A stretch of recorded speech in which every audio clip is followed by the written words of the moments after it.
There's nothing more exhilarating than pointing out the shortcomings of others, is there?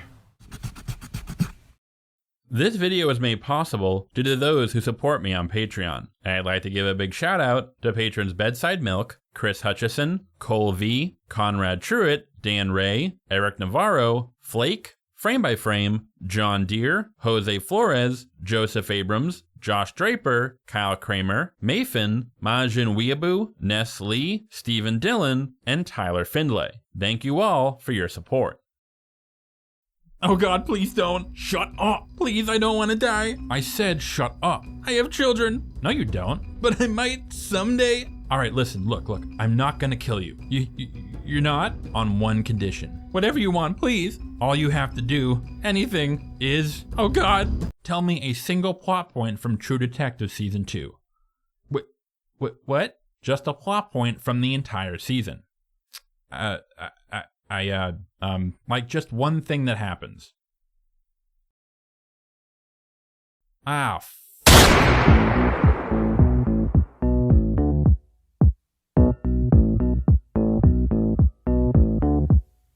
True Detective Season 2, which at one point was one of the most highly anticipated seasons of television in recent memory, upon its airing, solidified itself as one of the most egregiously disappointing seasons of television in history. And we're here to discuss why. In this video, I will go over the season as a whole, analyzing the plot, storytelling, characters, and more, in order to outline how it ended up an incomprehensible disaster. Spoilers for Season 2, as well as Season 1. While this won't simply be a this thing was better than this thing sort of deal, I do adhere to Season 1 quite a bit to illustrate why certain elements work in Season 1, yet fail in Season 2. And for those of you who have yet to see Season 1, I will skull fuck you, you bitch! But before we dive into the writing itself,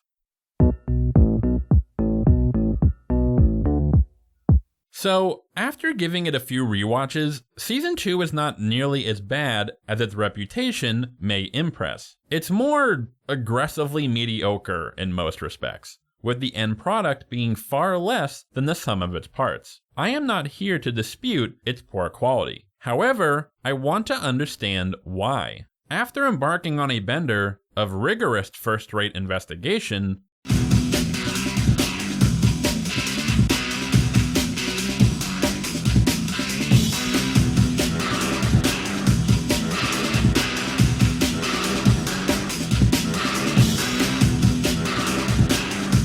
I came across a number of explanations, most of which I found to be wanting. Perhaps the most frequent I came across was the absence of Kari Joji Fukunaga, director of all 8 episodes of Season 1. According to reports, Fukunaga butted heads with creator, showrunner, and sole writer Nick Pizzolatto, with Fukunaga becoming frustrated with Pizzolatto's lack of collaborative spirit. The writer and director are a team. Over the course of the project, Nick kept positioning himself as if he was my boss, and I was like, but you're not my boss, we're partners, we collaborate. By the time they got to post-production, people like former programming president Michael Lombardo were giving Nick more power. It was disheartening because it didn't feel like the partnership was fair. So the claim is that because Fukunaga, who left the show following Season 1, was not there to rein in Pizzolatto's ego, the latter became overindulgent in regard to the writing of Season 2. However, this doesn't really make all that much sense. From the way Fukunaga makes it sound, Pizzolatto was given an unprecedented amount of control over the production of Season 1, and yet it was a masterpiece. I am not saying Fukunaga was not a vital contributor to Season 1's success. But seeing as the major issues with Season 2 are primarily as a result of fundamental flaws with the story and writing, I don't accept Fukunaga's absence as director as an acceptable explanation. Okay, so what then? Well, at the risk of being anticlimactic, it seems it was simply a matter of time. While Season 1 received the green light from HBO in April 2012, Pizzolatto has stated that he began developing the initial idea for the story in the summer of 2010, and penned the first draft of the pilot by that July. In the description, I will link both a draft of the pilot script and a treatment which outlines all 8 episodes. While neither of these documents are dated, I think we can safely assume they were both penned at some point prior to HBO giving the green light. The point I am building to is that, considering principal photography of Season 1 began in January 2013, Pizzolatto had been working on this story for a full 3 years before shooting began, which gave him plenty of time to develop the characters, iron out the plot, and, of course, rewrite.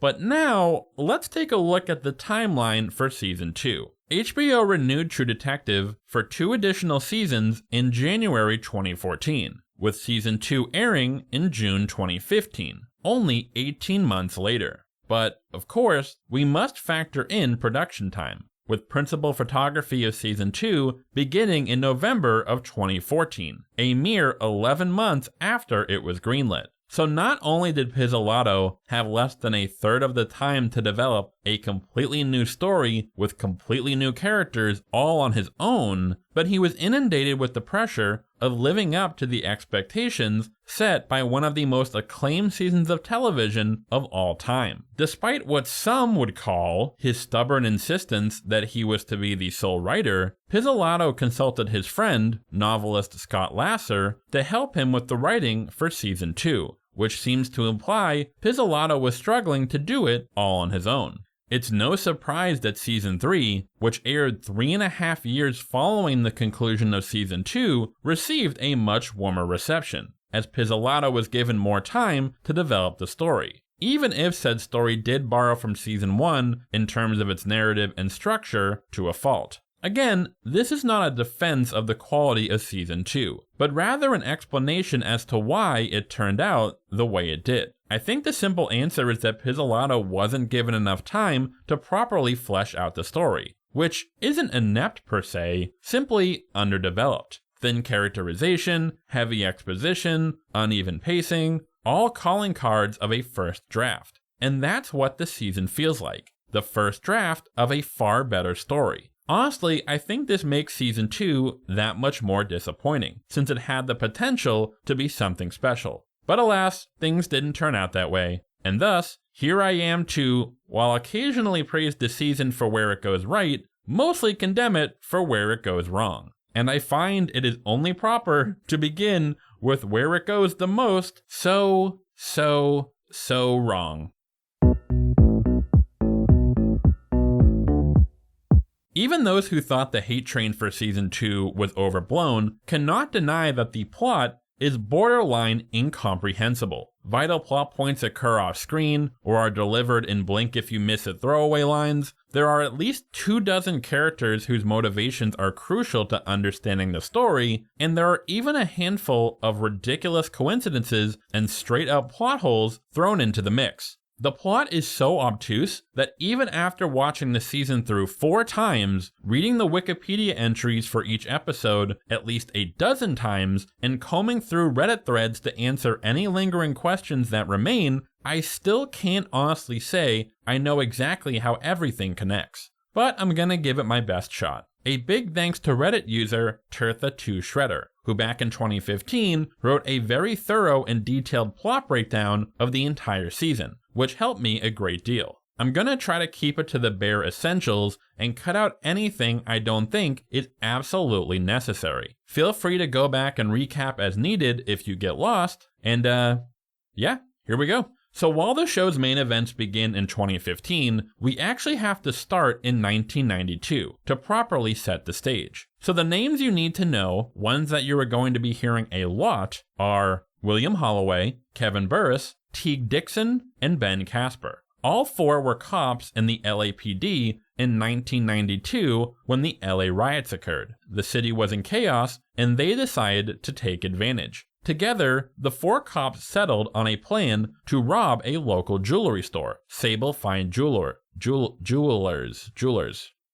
owned by Mr. and Mrs. Osterman. Using the riots as cover, they broke into the store, executed the Ostermans, and stole a cache of blue diamonds. Remember these diamonds. So in the time between the robbery and the events of the season, the 4 officers used the loot they stole to secure themselves high-paying positions of power in the fictional city of Vinci, California, by way of bribing Vinci Mayor Theo Chisani. Holloway becomes police chief, Burris becomes lieutenant detective, Dixon makes detective, and Casper becomes city manager. At some point, Theo dies or steps down, and his son Austin Chisani, also corrupt, becomes mayor. So now on to the rail deal. At some point, construction on a big rail corridor that is to pass through Vinci begins, and all the corrupt peeps in the city want to take advantage of it by preemptively buying up all the land around it. Enter Frank Simon, the first of our main characters. Frank is a former mobster who wants to go legit,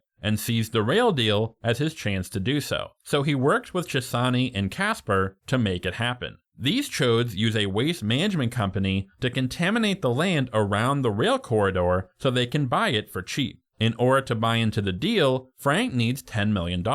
But he's only able to come up with 5 even after liquidating all his assets. So he partners with a corrupt Russian businessman, Osip Agranov, to put in another $5 million. Frank gives Casper his $5 million to buy the land. However, at some point during all of this, Frank's right-hand man, Blake, betrays him and colludes with Osip and Casper to fuck Frank over. That $5 million Casper took from Frank, yeah, he didn't buy the land for Frank. He never intended to. It was simply a ruse to bankrupt Frank so Osip could swoop in and take over his businesses. Meanwhile, Blake, Osip, and Casper work with a psychiatrist by the name of Pitler and Tony Chisani, the mayor's son, to throw wild orgy parties attended by the upper elites of Vinci. Osip supplies the woman from overseas, Pitler gives them plastic surgery to, as he puts it, turn 8s into 10s, and Casper uses his influence to organize the parties. The true intention of the parties is to get blackmail on the upper elites of Vinci, so they can bend them to their will. The ultimate plan is for Tony to usurp his father and become mayor, thus allowing for Casper, Osip, and Tony to basically run the city.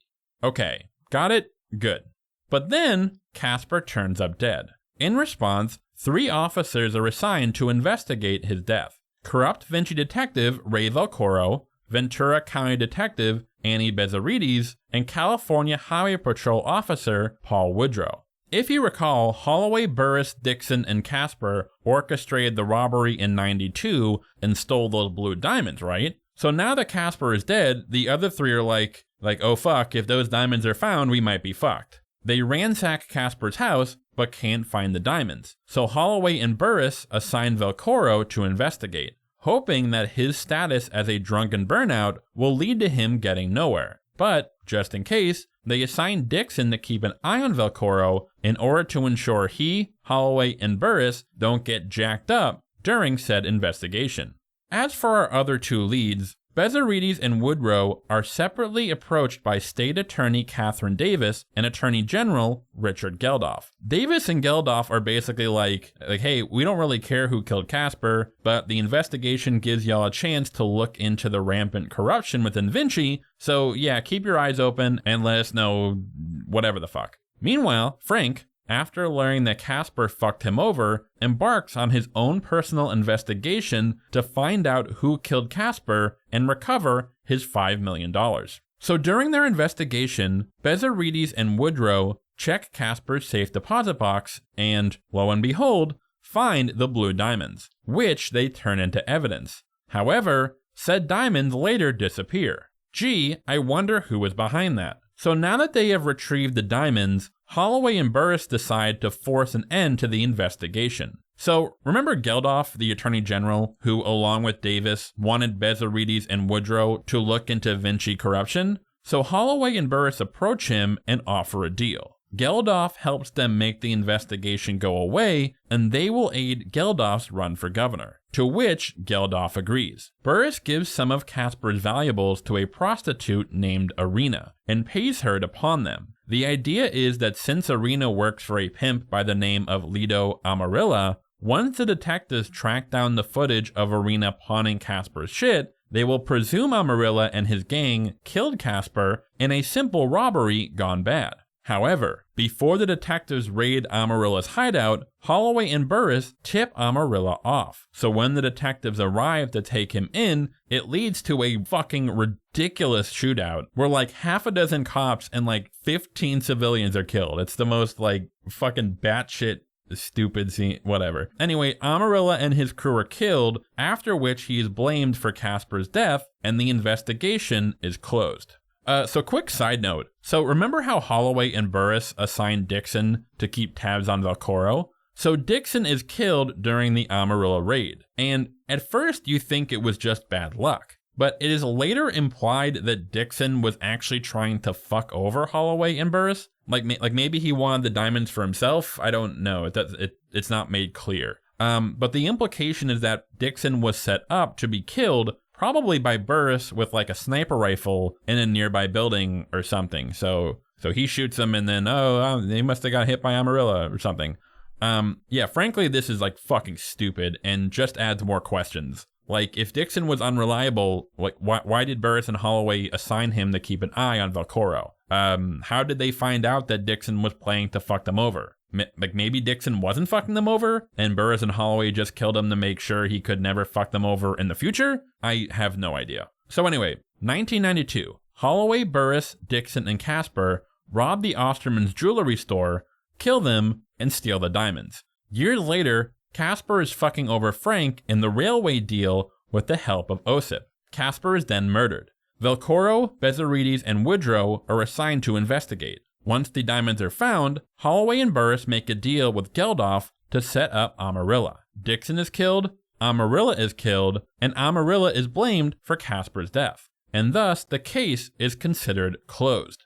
Jump ahead 2 months. Velcoro has retired and is now working as an enforcer for Frank. They have a whole history that we'll dive into later on. Bezzerides has been demoted due to sexual misconduct. Again, we'll dive in later on. And Woodrugh has been promoted to the fraud department. While it seems like all three have moved on, it is made clear that they all have a lingering feeling that the Casper case truly isn't closed and want to look back into it. They are given the chance when they are approached by Catherine Davis, who, if you will recall, was the state attorney who, along with Geldof, asked Bezzerides and Woodrugh to investigate the corruption within Vinci. It turns out that Davis ain't no dummy. As soon as the Casper case got closed and Geldof just so happened to announce his bid for governor, she basically puts 2 and 2 together and realizes he must have been bribed to shut it down. So she secretly assembles Velcoro, Bezzerides, and Woodrugh and tasks them with discovering the truth about what happened to Casper.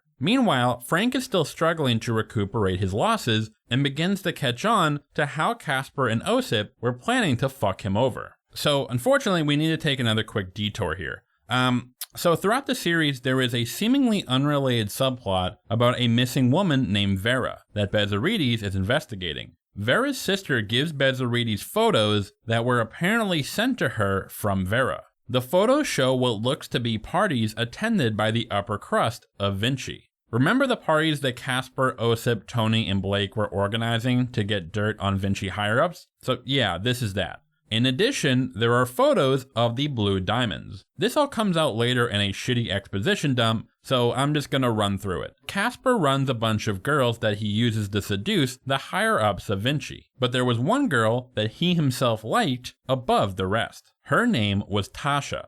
Now, Tasha is never actually shown on screen, but she is very, very important. It's likely she helped Casper recruit girls for the parties. At some point, Tasha wanted out, so she started taking pictures of the parties and the diamonds in an attempt to blackmail Casper. Said attempt failed, and Tasha was tortured and killed, probably on Casper's orders. However, before her death, she was able to send these pictures to Vera, who was another one of Casper's girls. So, before we continue, I just want to point out a massive plot hole. Namely, how the fuck did Tasha get photos of the diamonds? Vera mentions that, well, Casper showed them to her one time because he really liked her. But it's like, bitch, I highly doubt he would have been stupid enough to be like, hey babe, check out this bling that connects me to an unsolved double homicide. And even if he was, it was established that the diamonds were in his safety deposit box. So like, did he bring her to the bank and then was like, excuse me for a second, honey,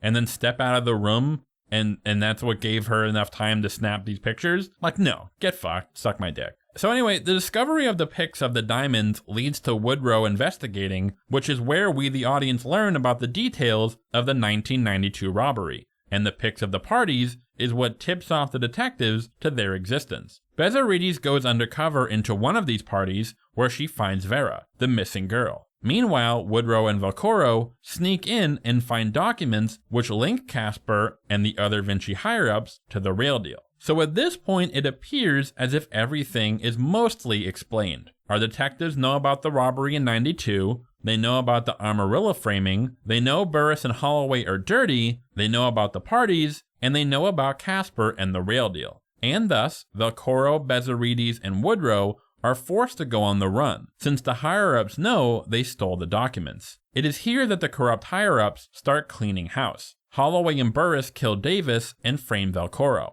Holloway uses pics of Woodrugh fucking his old army buddy to blackmail him. When Woodrugh meets with him to retrieve the pics, he is killed by Burris. Frank tries warning the mayor that his son Tony plans to usurp him, but later finds the mayor killed, probably by his son. Velcoro, Bezzerides, and Frank plan to flee to Venezuela, but Frank and Velcoro, after learning that Osip is going to purchase Casper's land shares and is set to make bank when the rail deal goes through, decide to intercept Osip's meeting to buy said shares and make off with $6 million each. Okay, so that was a lot, I know, but right about now you may be asking, wait a minute, so who killed Casper? The guy who killed and set off this entire chain of events? Well, considering we spent so much time talking about corruption and the Vinci higher-ups and the rail corridor conspiracy, it's gotta be that, right? Maybe Osip had him killed so he could buy his land shares, right? It must have something to do with anything that we've spent the last 8 hours trying to piece together, right?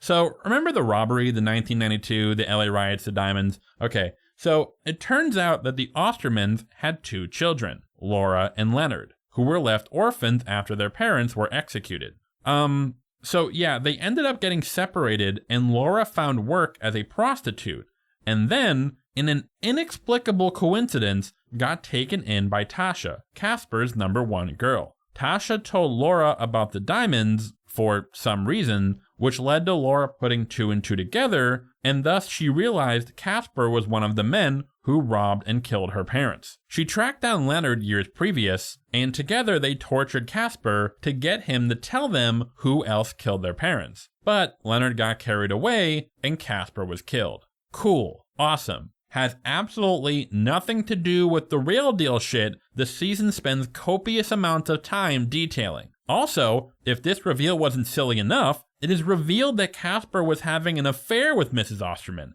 and Laura is his fucking kid. Casper wanted to cut things off, but Mrs. Osterman threatened to expose him. Hence, he recruited Holloway, Burris, and Dixon to help him kill her, using the diamonds as payment.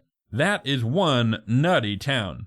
Anyway, Leonard stole a hard drive from Casper's home after killing him, which holds all the blackmail material on Vinci higher-ups. Leonard contacts Holloway and tells him he wants to trade the hard drive for the diamonds. However, the hard drive actually got wiped, and really Leonard just wants to kill Holloway.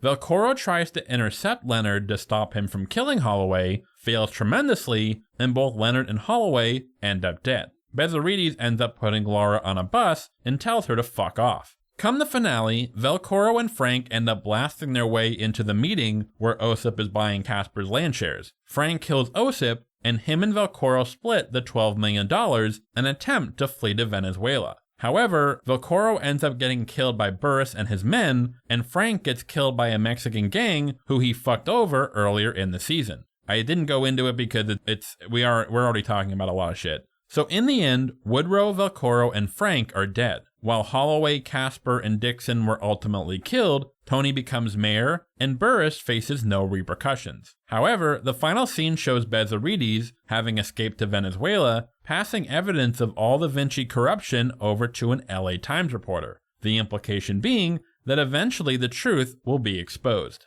So, yeah, that's That's the plot of season 2. Now, I'm not trying to defend this plot. However, once everything is laid out, well, like it's not totally inept, right?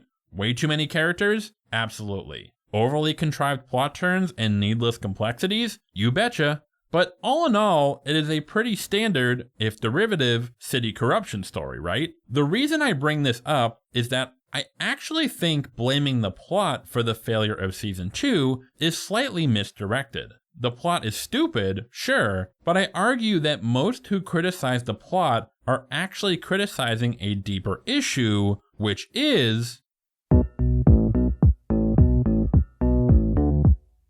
I have discussed before the difference between story and storytelling. Story refers to the actual chain of events of a piece of media. So in this case, all the shit I just went over. Whereas storytelling is how these events are presented to the viewer. And it is here where we find the true failure of True Detective Season 2.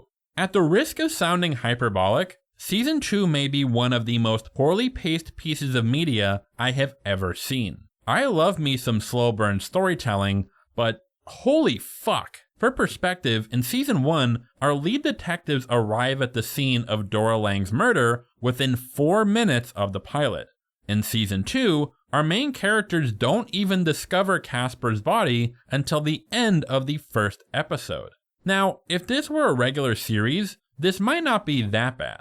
But this isn't a 13-episode first season which intends to continue the story over multiple seasons. It is an 8-hour standalone anthology tale. You gotta hit the ground running, bitch! Perhaps I would be able to give this a pass if I felt as if it was done in a deliberate manner. The first episode purposely taking its time to establish key players and conflicts before the story kicks into gear. The issue is that it just never does? Again, at the risk of sounding hyperbolic, nothing fucking happens in the entire first half of the season.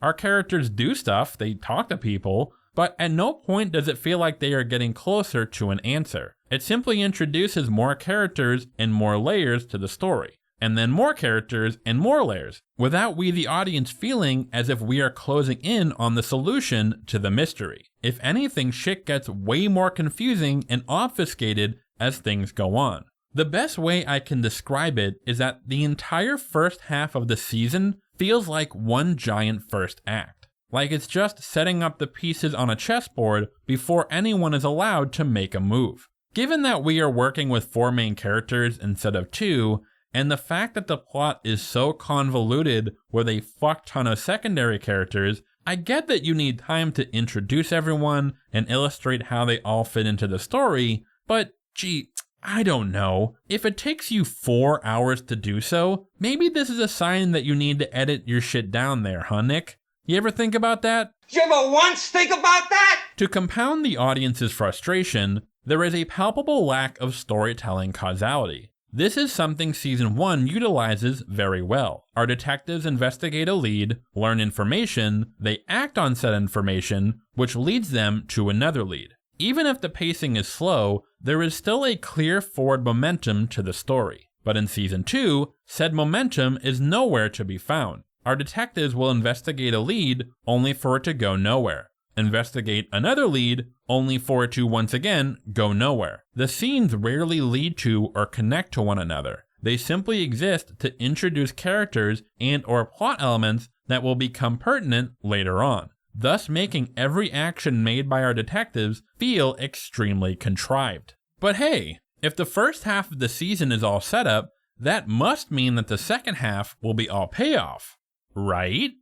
No! The second half of the season suffers from the inverse issue of the first half. Instead of nothing happening, shit happens so quickly to the point where you can barely even comprehend what is going on. If you will allow me to speak broadly, in any good mystery, you want your audience to have a firm grasp on the story come say the third act, and leave only a few lingering questions to be answered come the finale. A perfect example is Chinatown. Come the third act of the film, the audience has, for the most part, put the puzzle together. But there is still one piece missing, and it is the anticipation of discovering said piece and completing said puzzle that brings the narrative to its highest point of engagement. Season 2 is like you know how puzzles have like, you know how they have like the edge pieces that like you usually do first because that, you know, they're easier, so you do the outline. So imagine that's the first half of the season, and the second half is like someone dumping the rest of the pieces on the table all at once in a big messy pile and being like, look, we did it, we solved the puzzle, woo! It is made even worse when you consider that, since the plot is so fucking convoluted and jam-packed with an excess of characters, even when all of this comes out, and a multitude of big exposition dumps mind you, you barely remember what the fuck they are talking about. A perfect example is the whole Vera subplot. In episode 5, Bezzerides meets with Vera's sister, who reported her missing in episode 1. And this is when she discovers the plot hole, the pictures of the blue diamonds. So the show is basically being like, hey, remember Vera, the girl who was reported missing in the first episode? And I'm like, no. How the fuck do you expect me to remember the name of this random chick who you mentioned in passing like 3 times over the course of 5 hours when you were also asking me to remember the names of a dozen other way more pertinent characters? Same deal happens in episode 7 when Bezzerides finally finds Vera and Vera tells her about Tasha. Stop. You listening at home. From my earlier plot breakdown, do you remember who Tasha was and how she fits into the plot?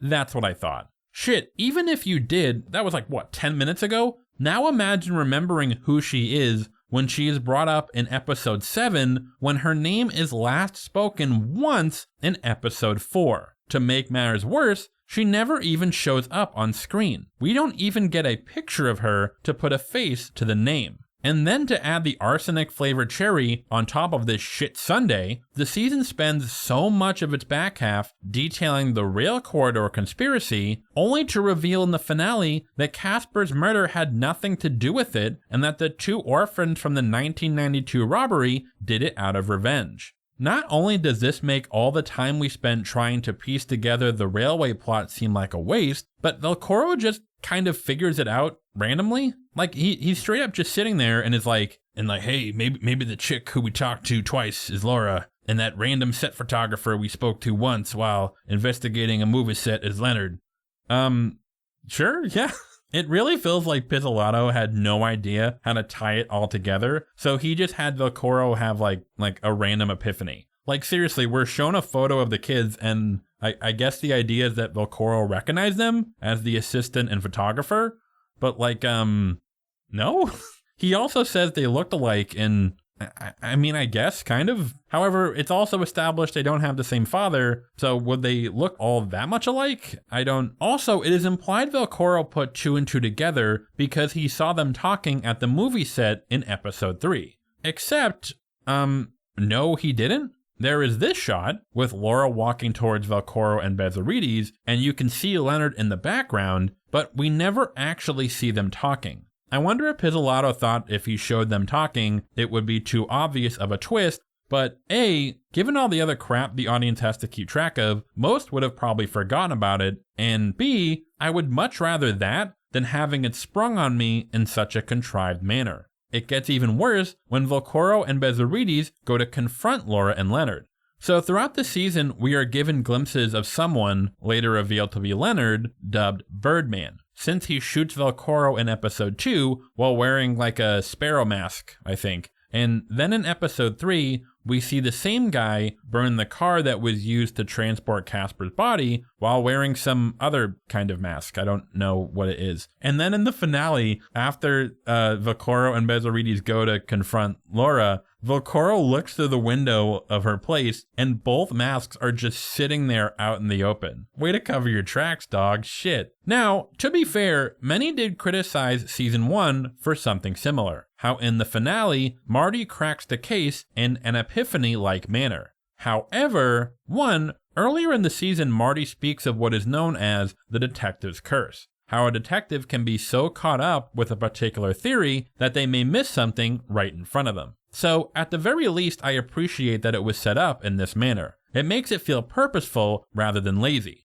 But also, too, it doesn't reveal that Dora Lang's murder had nothing to do with the larger conspiracy. Like, could you imagine that? If season 1 builds up the whole conspiracy about ritual sacrifice and whatnot, and then in the finale, it turns out that Dora Lang's murder had nothing to do with that, and actually she was murdered out of revenge by the kid of some guy who had a heart attack after she accidentally rear-ended him like 10 years ago while pulling out of a Louisiana Applebee's. That would be fucking stupid, right? Another issue is that the resolution to Casper's murder offers no actual catharsis. In season 1, the reason Dora Lang's murder acts as a perfect inciting incident is because we want to see her avenged. Even when we realize that her death is simply one of many connected to a larger conspiracy and that most of those involved will face no repercussions, our detectives being able to at least take down the man who killed Dora gives us some semblance of closure and retribution. But with Casper's murder, as we learn more about him, namely him being a greedy, immoral bastard, our desire to see whoever killed him be brought to justice dwindles and dwindles. To be honest, I think like halfway through the show, I kind of forgot about Casper's murder, and I was like, and then it comes up in the film, I'm like, oh yeah, shit, the eyes, yeah, the bird dude. We might be curious as to who killed him, but his death doesn't instill within us the same drive to see him avenged. This is why if it just turned out that Casper was killed by Osip because Osip just wanted to buy his land shares, like sure, whatever. Casper's death is merely the inciting incident for us to uncover the larger criminal conspiracy. Therefore, his murder doesn't have to be this lingering mystery that needs to have some clever resolution. His Alato's insistence that it does conversely ends up making it that much more unsatisfying. So to wrap things up, despite the story being way too convoluted with way too many characters, Season 2's biggest failure is not communicating said story via coherent storytelling. Now, before we continue, I want to briefly discuss another element I believe contributed to how poorly the season was received. When I'm talking about Season 2's poor editing, I don't mean the actual shot-to-shot cutting. No, what I want to discuss is how the season deliberately underscores its emotional moments by cutting away mid-sequence, or in some cases, even mid-scene. First, let's differentiate what is known as a scene and a sequence. A scene, technically, takes place in one location at one time. Once the action cuts to a different time or location, it is now, technically, a different scene. Whereas a sequence is in reference to a number of scenes strung together that feel like one big scene. Take the opening chase sequence from Casino Royale, where James Bond pursues a suspect through numerous locations. Now, technically, each time Bond enters a new location, it is a different scene. But most people don't view it like that. They just see this entire sequence as one continuous flow of action. Or take the opening montage of Up. This sequence takes us across decades in the lives of Carl and Ellie, giving us little snippets of individual scenes. But, of course, they make up one big sequence. Think of a sequence as a collection or group of scenes that make up a mini-narrative within a film or television episode in order to express a singular idea. So, with this in mind, let's take a look at the pilot episode of Season 2. In one scene, Velcoro arrives at his son Chad's school and learns that Chad's sweet new kicks were stolen and destroyed by the school bully, Aspen. Aspen. It's a boy's name? We then cut to Velcoro sitting in his car, where he receives the address of the bully from dispatch. And then later, we see him arrive at the bully's house, where he viciously beats the kid's father to teach him a lesson. So you can sort of see how these three individual scenes make up a sequence, a sort of mini-story. Velcoro learns of Chad being bullied, he makes the decision to confront the bully, and then we see how said confrontation plays out, beginning, middle, and end. However, in the pilot, we see the scene at the school, which is immediately followed by the scene with Velcoro in his car, but instead of just cutting to the confrontation, it cuts to Bezzerides talking with her partner, then to her changing in the locker room. Then a scene where Woodrugh returns home and fucks his girlfriend. Then to Frank speaking with Osip about the real deal, and then we cut to Velcoro confronting the bully's father. So the question I have is, why not just complete the sequence? You build tension by having Velcoro get the address of the bully, but instead of maintaining that tension, you cut away to different characters. For comparison, imagine if halfway through the chase sequence in Casino Royale, we cut to some random scene of M doing whatever, and then a couple minutes later cut back to the chase sequence. That would be weird, right? You interrupt the flow of action, and thus the audience's emotional journey, for seemingly no reason. This takes place frequently throughout the season, and if you give it a rewatch, I would recommend looking out for more occasions when this happens. Now, some of you may be thinking I am being a bit nitpicky here, and maybe you're right. Maybe this isn't that big of a deal, and it is simply a personal preference sort of thing. However, what is indefensible is how the season does this same thing within single scenes. A perfect example is in episode 6, when Velcoro confronts Frank. To give a little background, Velcoro's wife was sexually assaulted years previous, and Frank gave Velcoro the name of the man who did it, allowing Velcoro to track him down and kill him. Since then, Velcoro has been working for Frank in a semi-coercive manner. But later in the season, Velcoro discovers that the man he killed was not his wife's attacker, and that Frank may have set him up. Velcoro confronts Frank. Seething with anger, both men leveling their guns at one another, tension building and building and building. And then halfway through the scene, it cuts to Bezzerides and Woodrugh investigating a crime scene, and then 40 seconds later, it cuts back to Velcoro and Frank, and then once the situation simmers down and Ray leaves, it cuts back to Bezzerides and Woodrugh at the crime scene. So, again, I ask, why not just let the scene between Velcoro and Frank play out in its entirety? Why build the tension up only to cut away? Like, this doesn't even have the justification of being two separate scenes. They didn't even go to the living room. Like, they're sitting in the same... Oh my god. Another example is when Frank is interrogating his right-hand man Blake after discovering Blake betrayed him. Frank questions him, tension building, and then in a shocking moment, smashes a glass across Blake's face. But then it fades out to like a 10-second scene where Velcoro finds Davis dead, and then immediately cuts back to Frank interrogating and ultimately killing Blake. Like, what the fuck? Like, why didn't you just put the scene where Velcoro finds Davis dead after the interrogation scene? Or how about in episode 5, when Frank and his wife Jordan are discussing their attempts to become pregnant? Throughout the season, Frank and Jordan's inability to conceive has been putting strain on their marriage. In this scene, Jordan informs Frank that she most likely will never be able to have children. It is meant to be the climax of the growing tension between them, and we wonder what this will mean for their relationship. Will Frank become angry? Will he leave her? What's going to happen?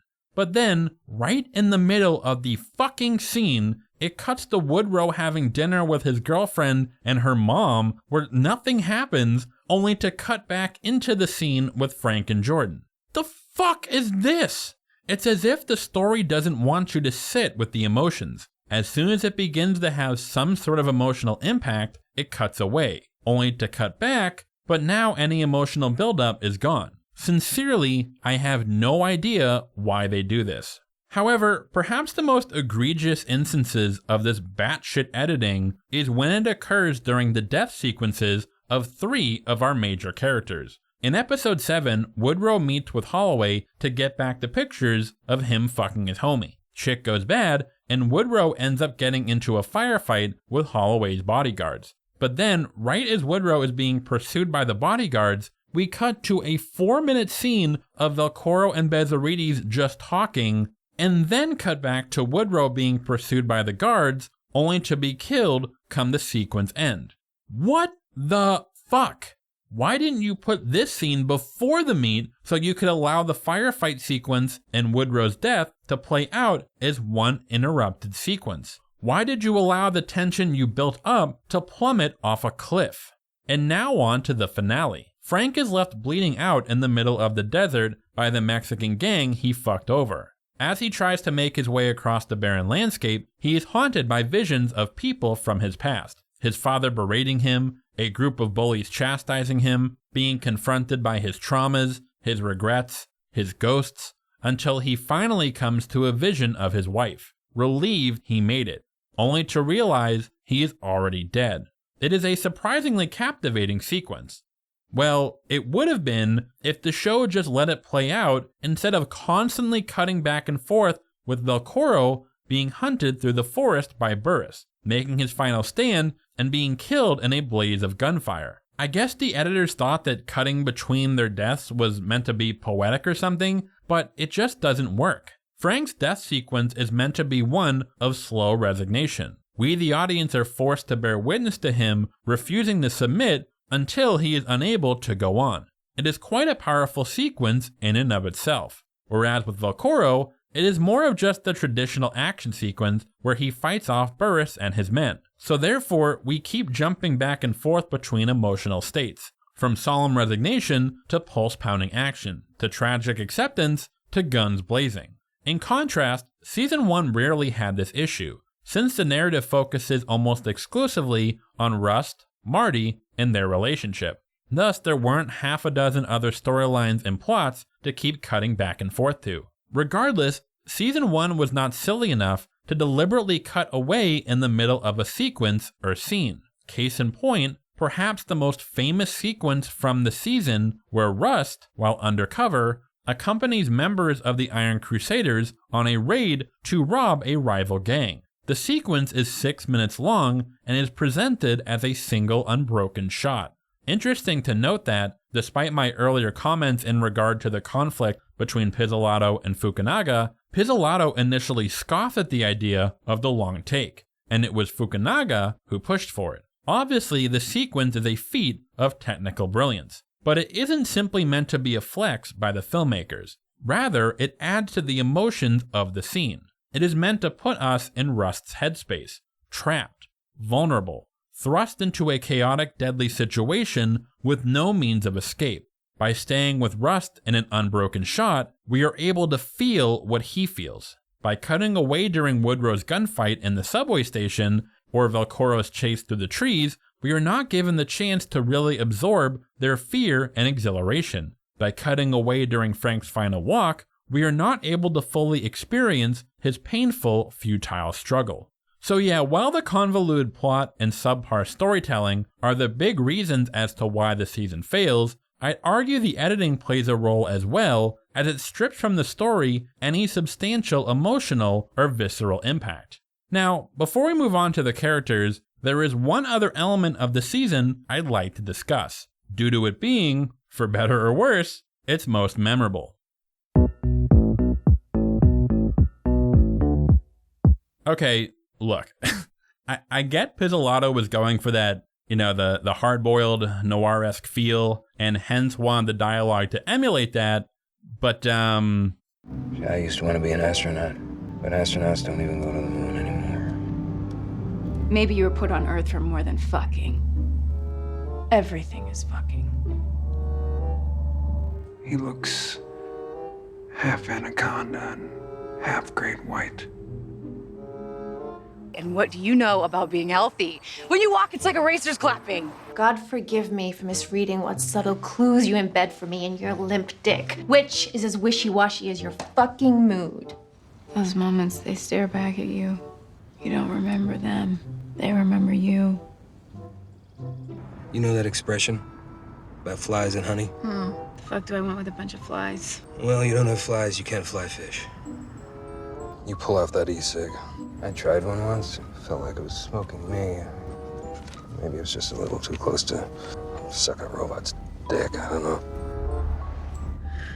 Oh, frankly, I'm apoplectic.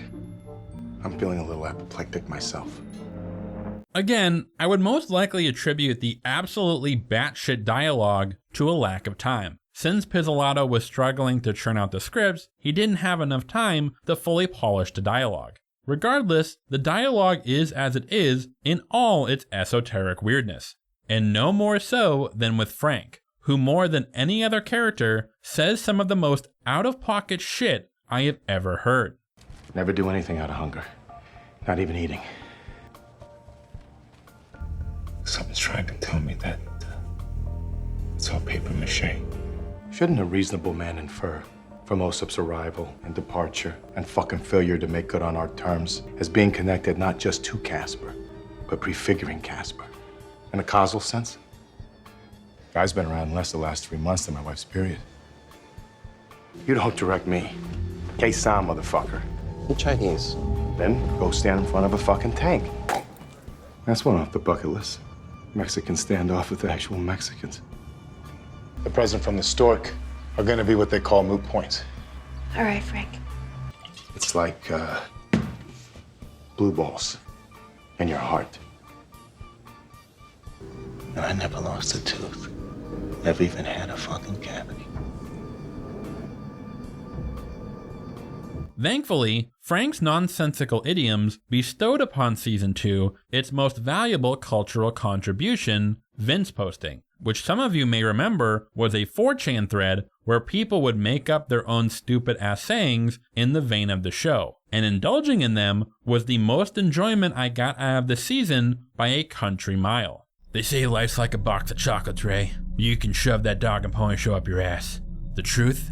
Life is a 20-piece chicken McNugget meal. Cold, spongy, and each time you open the box, there's another one missing. 19, 18, 17. Until one day, all that's left is an empty chicken container that smells like regret. That's life, Ray. Casper knew this. Fun fact, I don't think Frank actually ever says Casper knew this in the show, which makes its inclusion in most Vince posts even funnier. Anyway, I digress. Let's move on.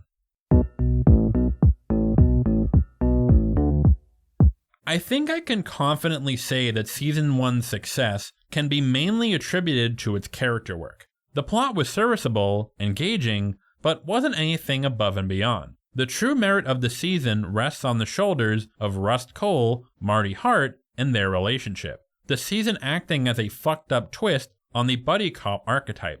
By the third episode, I was so invested in the dynamic between Rust and Marty, I was more eager to discover the reason for their eventual fallout, more so than Dora Lang's killer being brought to justice. The main draw was the richness of the characters, their respective arcs, and the dynamics of their relationship. Not so much with Season 2. Not only are most of the characters shortchanged in one way or another, but the season barely spends time developing the dynamics between them, specifically in regard to our 3 lead detectives. It's like the show wants us to believe they develop some sort of bond or friendship, but just no, there's nothing there. Now, this isn't a problem in and of itself. Perhaps Season 2 is more of an ensemble piece where our detectives may not be super close, but simply strive to meet the same end. However, this rings false when it seems like the show is banking on us giving a fuck about their partnership. For example, after Woodrugh's death, we see Velcoro and Bezzerides grieve him, and it's like, don't you hardly know this dude?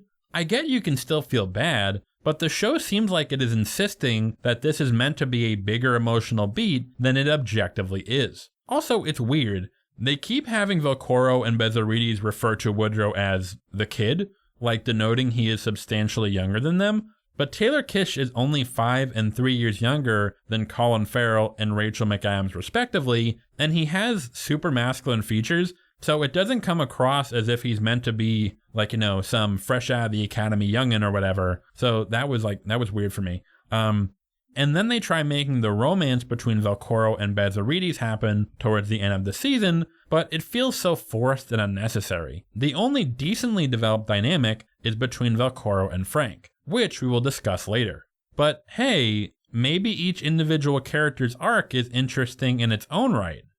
Right? Despite the overall poor quality of the season, our principal characters are more of a mixed bag. I'm going to start off with the most disappointing and build to the most promising. Therefore, we have no choice but to begin with Officer Paul Woodrugh. Woodrugh's character is, I'd say, the most frustrating of the season, given how much potential his character had. It is implied he was a victim of adolescent abuse. He has a very strange relationship with his mother, whom he calls by her first name for some reason. There is also an evident incesty vibe between them as well. But while all of this could have been developed further, it's unfortunately sidelined to showcase his primary character conflict. You see, Woodrugh is gay.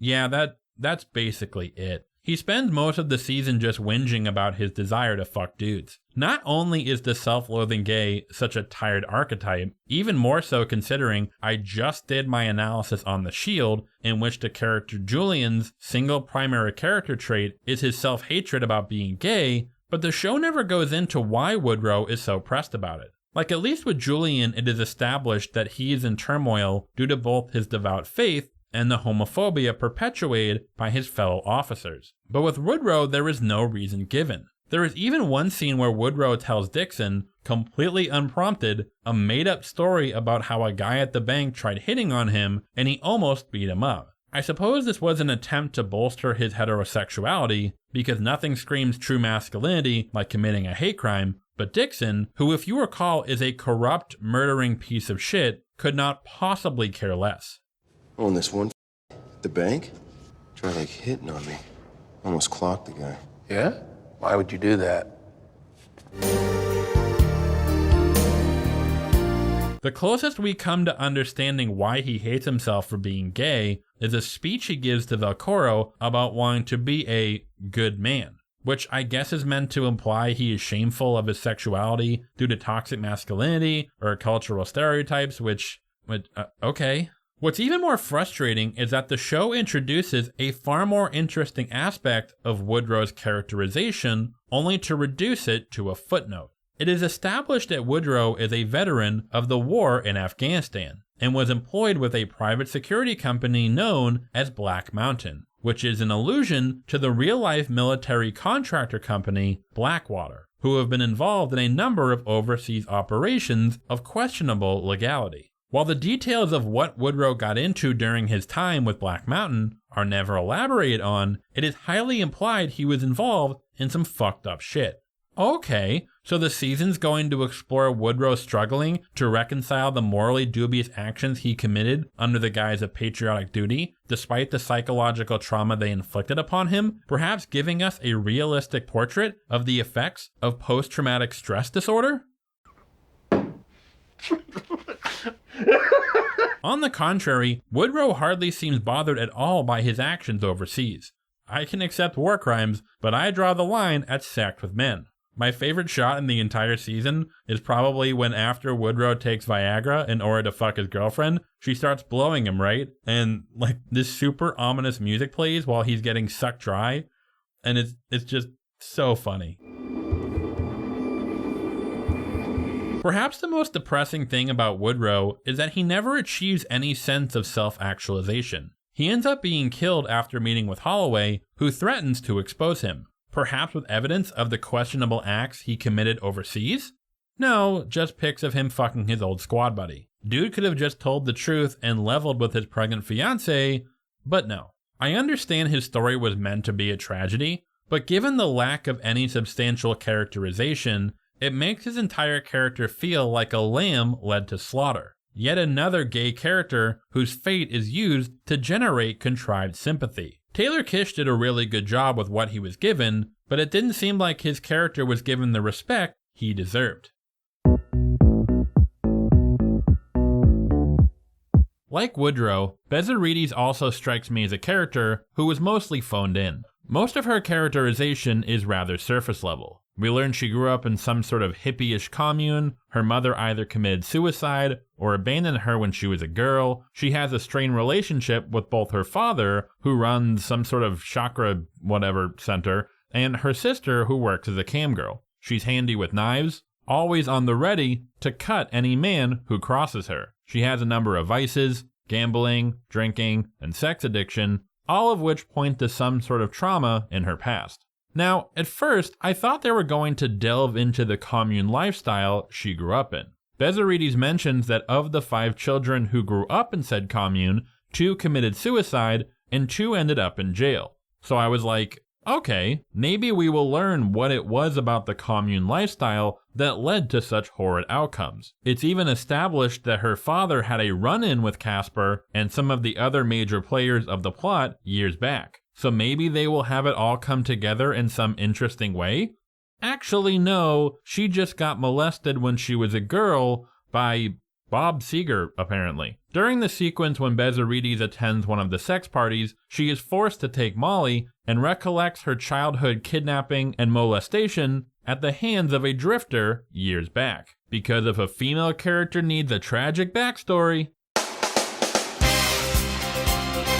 I'm not saying that using sexual assault as a means of development is always a bad thing, just mostly. But my frustration is twofold. One, like I said, it feels phoned in, especially when you take into account Woodrugh's characterization. Oh, we have a gay character? Better make him self-loathing. Oh, we have a female character? Better make her a victim of sexual abuse. It's like Pizzolatto just utilized the most trite stereotypes he could think of. And two, I have a huge gripe with how the show develops this backstory. If you are a writer and want to explore the effects of trauma or childhood sexual abuse, I think you have an obligation to put in the work, learn about said topic, and portray it in a realistic, empathetic, and respectful way. At least with Woodrugh, it seemed like Pizzolatto was making somewhat of an attempt to be empathetic in regard to his struggle. He did a piss poor job, but at least it feels like he gave it his best shot. Whereas with Bezzerides, instead of us learning of her abuse early on and exploring its effects on her, it's treated like a twist in episode 6. Since it is revealed so late in the narrative, there is very little time spent showing her process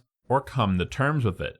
Also, it retroactively leads to it making it seem like Pizzolatto has some weird predispositions about the effects of sexual abuse. While I mention it is implied she is a sex addict, I mean we really only see her fuck two dudes. Yes, one was a subordinate and the other her partner, thus showing that she has some self-destructive tendencies, so okay, I guess that is somewhat communicated. However, it is also implied that she engages in some sort of rough sex and enjoys hardcore and or BDSM porn, the implication being that this is as a result of her trauma. And it's like, well, I mean, like plenty of people are into kinky stuff, bro. Like, you know, it's not like a telltale sign of abuse. There's even a scene like there is with Woodrugh where Bezzerides is just chilling at her place and she throws on some DP porn and that same ominous music starts playing again, denoting like, this is bad. This is fucked up, huh? And it's like, no, not really, not in and of itself. The sex addiction is at least followed up on. After Bezzerides escapes the sex party and is clearly in distress after reliving her assault, she tries to have sex with Velcoro, thus communicating that she uses sex to cope with her trauma. Velcoro recognizes this and rejects her advances. But then they end up fucking later on in that same episode, so yeah, I don't know. I'm not saying that because Bezzerides was a victim of assault that she could not engage in sex without it being sus. I actually think her being able to process her trauma and engage in sex absent of using it to fend off her emotional anguish would actually be a decent arc. But this was hardly developed, and the sex happens so soon after the scene where he rejects her advances, it does come off as a bit sussy. And this leads us to the ill-advised romance between Bezzerides and Velcoro. The show actually does a good job of developing their friendship in the first half of the season, even if it does result in Woodrugh getting sidelined. But at no point does it hint at any romantic chemistry between them. Hence why in episode 5, when it gives us our first inkling of this, my initial reaction was, oh, we're doing this? Really? Okay, shit. I'm not saying that it couldn't have worked, but you gotta give it time to develop. For fuck's sake, Rust and Marty had more sexual tension between them than these two did. The majority of the development is jam-packed into the finale, and it just doesn't land. I guess it was meant to add emotional weight to Velcoro's death, but we already sympathize with the guy, so why would this contrived romance with Bezzerides make us more so? And then there is the reveal in the final scene that Velcoro and Bezzerides conceived a child during their sexual encounter, which I guess was supposed to go along with the season's overarching theme of fatherhood, but one, this actually leads to some dissonance in regard to said theme, which I'll dive into later on, and two, what does her having a child mean in terms of her characterization? If nothing, then it kind of makes it seem as if her inclusion was one big contrivance to get her knocked up so we can cap off Velcoro's arc on a happy note. Which is pretty fucked up, especially considering that I am recording this portion of the script on International Women's Day. All in all, Bezzerides and Woodrugh both got the short end of the stick in terms of development and more nuanced characterization. However, I am glad to say that despite the resoundingly negative impression I hold for Season 2, there are at least a few bright spots. So, I want to keep this next portion of the video more on the positive side, so let's get my critiques out of the way. I would say the biggest issue in regard to Frank's character was the casting of Vince Vaughn. I think he does a pretty good job, in spite of the absolutely bizarre dialogue he is forced to vomit out, but for me, I just don't think he was the right man for the job. This was Vince's first foray into more serious dramatic work, and there are moments where he really did well, but I don't think he was able to properly display the range needed for the role. Even as he began to shed his veneer of sophistication and return to his gangster ways, I personally never really felt it. Vince has gone on to turn in some pretty decent dramatic work, so I think this was simply an issue of him not having as much experience in a role like this. Full disclaimer, I am aware my take on Vince's performance may be as a result of bias, seeing as to me, he will always be that tall drink of water from Wedding Crashers. So take my opinion with a grain of salt. But overall, I think Frank is one of the most original additions to the True Detective franchise. Pizzolatto has stated, in regard to future installments in the franchise, that our principal characters do not have to be actual detectives. They will engage in detective-like work, but they could be, say, an investigative reporter, or a grief-stricken parent who, after their child is abducted, takes matters into their own hands. However, so far our main characters have been detectives, or at the very least, members of law enforcement. This also appears to be the case for the upcoming 4th season, and it is here that Frank stands alone. Following Casper's death, Frank begins his own investigation into his murder, in an attempt to recover his losses. Thus, he is, in a sense, acting as a sort of detective, and through his eyes, we the audience are given access to an entirely different perspective that our other characters are largely cut off from. While I don't think this concept reached its full potential, I appreciate the ambition and hope, if the series does continue, that they expand on this idea in the future.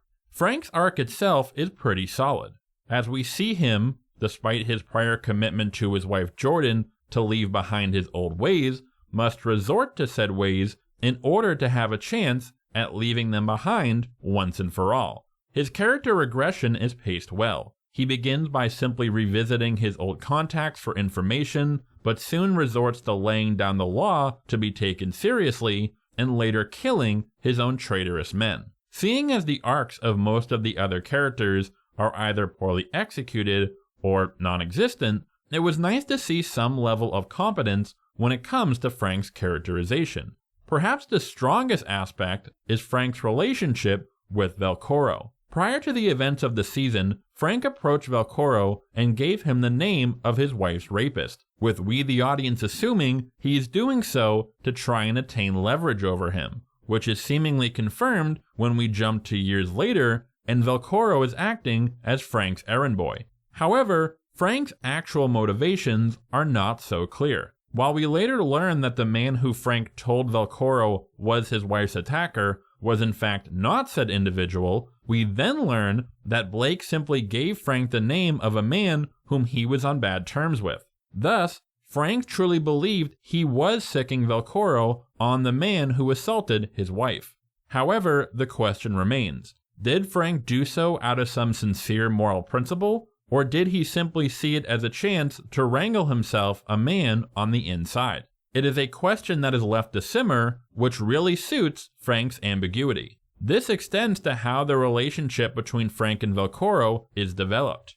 There are times when it appears that these two men actually feel a kinship for one another, both struggling with their own issues related to paternity and their sense of masculinity. How there is a clear power dynamic at play, and yet they still see each other as friends in a sense. Two men who have each condemned themselves to a life of isolation as a result of their own choices, believing that they are the only ones who truly understand each other. Despite it not being developed as much as it deserved, it stands as one of the bright spots of the season. The relationship between Frank and his wife Jordan was also a highlight. It was nice to see an at least semi-functional and loving relationship after the shit show that was Marty and Maggie. To be clear, I mean shit show in the most endearing manner possible. It was heartbreaking to see their relationship begin to break down as Frank reverts to his old ways. Things become even more complicated when Frank's moral decline puts at risk his and Jordan's attempts to conceive. We later learn that Jordan most likely is unable to have children,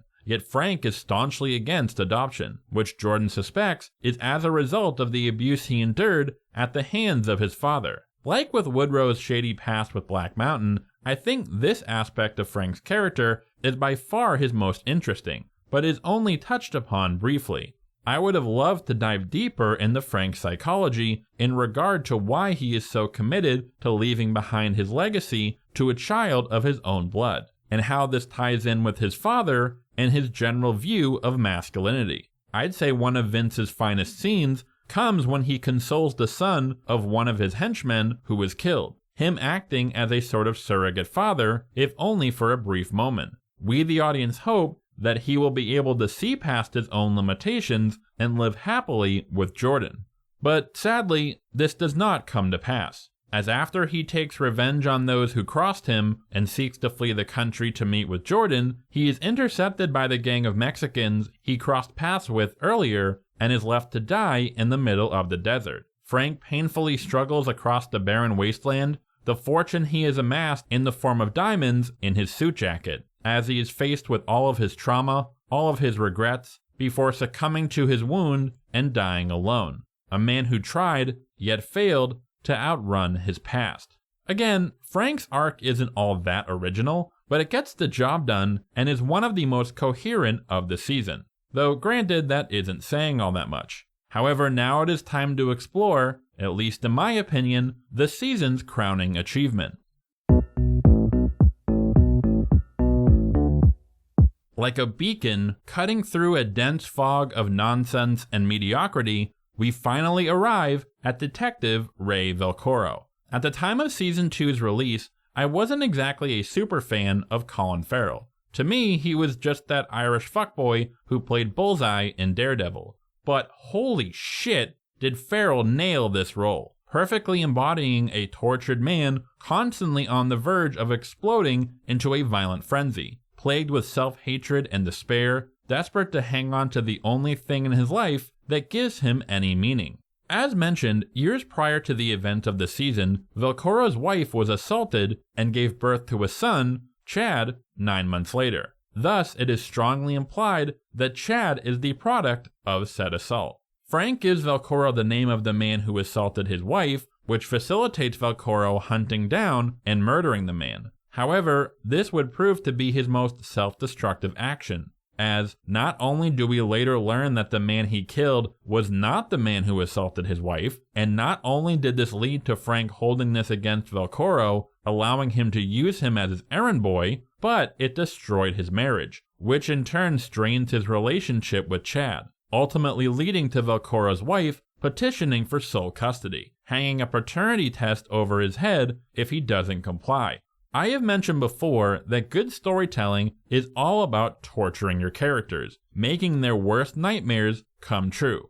And goddamn, the Season 2 nailed this when it comes to Velcoro, a man condemned to his own personal hell. I honestly don't have much to say about Velcoro, as I feel his characterization and Farrell's performance are both picture perfect. Farrell is so good, he is even able to deliver Pizzolatto's dialogue and actually sell it. Well, most of the time.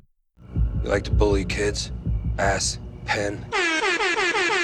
However, I do have to levy some criticism at the resolution of Velcoro's arc. I already went over how the romance between him and Bezzerides was contrived, so I won't harp on that any further. Then there was Velcoro's ultimate fate. After taking out Osip with Frank and escaping with the money, Velcoro is on his way to meet with Bezzerides so they can flee the country. However, Velcoro decides to say goodbye to his son and, upon returning to his car, realizes Burris has put a tracker on it. Rather than lead Burris to Bezzerides, Velcoro calls her and says goodbye. He then leads Burris and his men into the woods and is ultimately gunned down in a final blaze of glory. Now, I understand this was supposed to be framed as a valiant self-sacrifice, but it just doesn't hold all that much weight since the romance between him and Bezzerides isn't very well developed. But also because, like Velcoro, why didn't you just take the tracker off your car? We see him try for like 2 seconds, but then he just gives up. The show tries to handwave this by having Velcoro be like, well, even if I got rid of the tracker, you know, they might still have eyes on me, or whatever. But yeah, it's kind of meh. Personally, I don't think they need to have Ray die at all. Frank's death makes sense, given that his entire arc was about his failed attempt to leave his past behind, while Ray's death feels a bit too much like Pizzolatto didn't know what else to do with him come the end of the season. However, that isn't my biggest gripe with his ending. So like I said, Ray is plagued by the possibility that Chad is not his biological son, and fears him discovering the truth. This is complemented by Jordan's inability to conceive and Frank's reservations against adoption. The overarching theme seems to be a primal masculine urge to have your child be of your own blood. The resistance to the idea of raising another man's child in a sense. However, what I love about the season is how it subverts this. How slowly Frank comes to realize that his reservations against adoption are unfounded, and that he does not have to be a child's birth father to pass on his legacy. How Velcoro eventually makes peace with his situation, and even if he is not Chad's biological father, this doesn't make Chad any less his son. It champions the idea that being a father is about more than the result of a blood test. While I wish it could have been given more time to be fleshed out, I thought that this was a decently coherent and rather touching central theme. But then in the finale, we learn that, actually no, Chad is in fact Velcoro's biological son, and it's like, wait, what? Like, wasn't the entire message that simply being blood isn't what being a father is about? So why in the end is it revealed that, actually no, Velcoro is Chad's biological father? I get Pizzolatto saw this as a win, I guess, but not only does it seem to contradict the entire point the season was trying to make, but it retroactively makes Velcoro's arc senselessly tragic, since if he just allowed the paternity test, then everything would have been fine. Now, you could argue that it's meant to be tragic, but I disagree. Frank's arc was a tragedy, whereas Velcoro's was more about self-acceptance. Granted, Velcoro does make peace with his situation before his death, but then that makes this reveal feel like it's just for us, you know? Like, hey guys, don't worry, Chad was Velcoro's son all along. Woo, thank God, because that's what really matters, right? And then this is even further muddled when the final scene reveals that Velcoro fathered a child with Bezzerides. So, like, are we supposed to be happy to see that Velcoro has a biological son to carry on his name and memory? But doesn't he already have one? But doesn't this contradict not only the entire point of Velcoro's arc, but also Frank's arc? About understanding that just because you are not a child's biological parent doesn't make you any less of a father? Honestly, I don't think Pizzolatto had the time to properly iron out this thematic clusterfuck. But overall, I think Velcoro is a fantastic addition to the series and stands as the season's crowning achievement. So, usually this is where I give a summary of my arguments, but instead I need to rant a little bit. While finishing up the plot section, I was thinking to myself, gee, it would be really cool if I could recommend a similar story that has a bunch of characters and complex plot, but actually pulls it off. And then I was like, oh shit, what about LA Confidential? For those of you who have not seen it, I'll butt fuck your father with your mom's headless corpse. LA Confidential is a 1997 film based on the James Ellroy novel of the same name, which tells the story of 3 LAPD detectives who get roped into a conspiracy involving the city's higher-ups. I know I don't make it sound like much, but it truly is a fantastic film. So I was like, hey, maybe I can contrast the stories to illustrate where Season 2 goes wrong.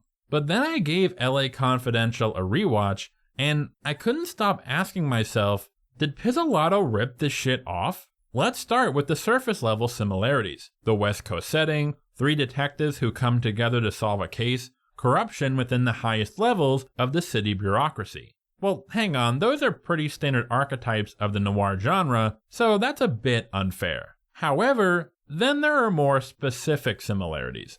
A major plot thread sees the inclusion of a call girl service where the women are given surgery to resemble movie stars. Said service is actually a front to get blackmail material on powerful city officials, just like in season 2 with the sex parties. The inciting incident, a mass murder at an all-night diner, is made to look like a simple robbery gone bad, when actually the robbery was merely a cover-up for a targeted assassination, just like the jewelry store robbery in 1992. One of the 3 main detectives is killed early on, which leaves the other 2 to close the case. A group of minorities is framed for the narrative's primary crime and are later set up to be killed in order to cover the tracks of the corrupt police officers. This also leads to a soft reboot of the narrative, where it cuts to a few weeks or months later when the detectives reopen the case and continue their investigation. However, perhaps the most blatant similarity is how Pierce Patchett, the character who runs the call girl service, and his counterpart-esque character in season 2 both die in a similar manner. And by that I mean the exact same way, via having their wrists cut and it being staged as a suicide. I'm sure I could scrounge up some more, but these are just the ones off the top of my head. Furthermore, LA Confidential is part of a 4-book series by Elroy known as the LA Quartet, and the novel that precedes it, The Big Nowhere, also shares similarities with season 2. It showcases 3 detectives, one of whom is secretly working as a fixer for a local gangster, one of whom is involved in a bitter child custody case, and one of whom is struggling with his homosexuality. I have no proof that Pizzolatto has read either novel or seen the film, but I think it is safe to assume that he has, given that Elroy is a pretty prolific novelist in the same genre as Pizzolatto. And, okay, so you're gonna think I'm a bit of a freak for noting this. So in the pilot script of season 1, Marty and Rust are introduced in their separate interrogation rooms, right? Okay, so in the script, it notes that each character was supposed to be introduced by having their names typed out on screen via Chiron, specifically Courier typeface, and that we were supposed to hear the sound of the keys being typed, which just so happens to be the exact way our main characters are introduced in LA Confidential, key typing sound and all. I may have been a bit harsh when I mentioned Pizzolatto ripping off LA Confidential, and I'm not saying he did so deliberately. But am I saying that Pizzolatto, as a result of facing the pressure of living up to the success of season 1 and having to deal with some pretty restrictive time constraints, may have perhaps even semi-non-consciously leaned on a number of story and character beats from a famous series of novels by a prolific crime fiction writer who dabbles in the same mystery noir style as him, and slap them together in Mad Libs-like fashion, thus resulting in the season's disjointed plotting, structure, and characterization? You know, I'd rather not be presumptuous. But, yeah, thanks for watching, y'all. If you didn't already spoil it for yourself, go watch LA Confidential as soon as you can. Shit, even if you did spoil it for yourself, you should watch it anyway. It's an awesome movie and basically accomplishes everything season 2 tried to in only about a quarter of the runtime. While you're at it, check out Chinatown if you haven't seen it. Also, watch True Detective season 1 if you haven't already. Like, what's wrong with you? It's awesome. Dumbass. Okay, see ya.